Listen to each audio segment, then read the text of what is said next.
পিঠা বানাচ্ছি। তো প্যানে প্রথমে একটু তেল দিয়ে দিচ্ছি।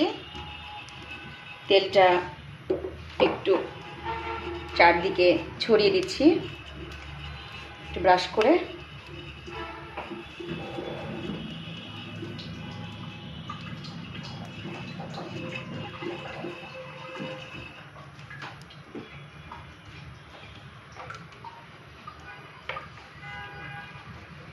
এরপরে পাটিসাপটা পিঠার জন্য যে ডোটা রেডি করেছিলাম একটু 2 চামচ দিয়ে দিচ্ছি।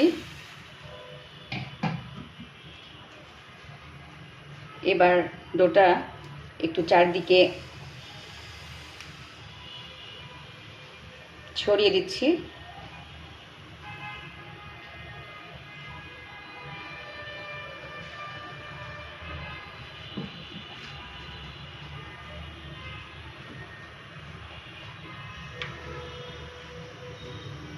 একটু শুকাবে, এরপরে আমি পুরটা দিয়ে দিব। একটু শুকিয়ে এসেছে, এখন আমি পুর দিয়ে দিচ্ছি।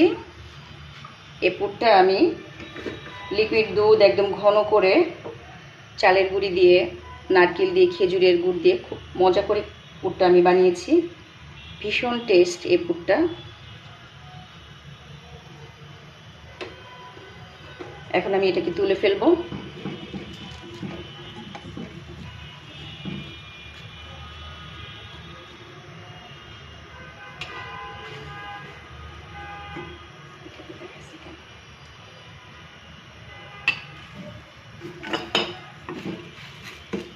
আপনি এটা স্প্যাচুলা দিয়েও উঠানো যাবে, কিন্তু আমি একটু এটা ভাতের চামচটা নিয়েছি, এটাতে উঠাতে আমার বেশি ভালো লাগে, খুব সহজ হয়। তো হয়ে গিয়েছে, দেখেন কত সহজ পাটিসাপটা পিঠা বানানো। তো আপনারাও বানাতে পারেন এভাবে। আল্লাহ হাফেজ।